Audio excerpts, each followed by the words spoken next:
Usap-usapan ngayon ang dating Pinoy Big Brother host na si Mariel Padilla matapos mag-viral ang kanyang larawan habang nagpapagluta drip. Marami sa mga netizen ang hindi nagustuhan ang ginawa ng asawa ni Senator Robin Padilla, kung saan ibinandera pa nito ang pagpapagluta habang nasa opisina ng senador.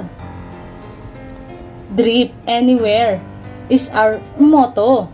I had an appointment but I was going to be late so I had it done in my husband's office.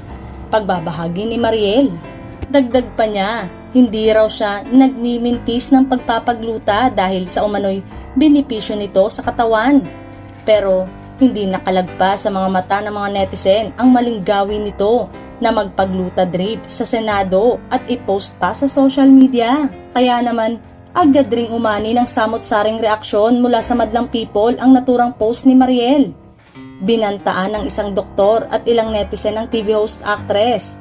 Nabastusan ng ilan sa Instagram post ni Mariel matapos ipakitang ang kanyang beauty session sa loob mismo ng Senado. Bagamat burado na ang IG post ni Mariel, nagsisilbing endorser ang actress ng ginamit niyang drip in locks na siyang gumagamit din ng glutathione sa kanilang injectables. What's happening to our country?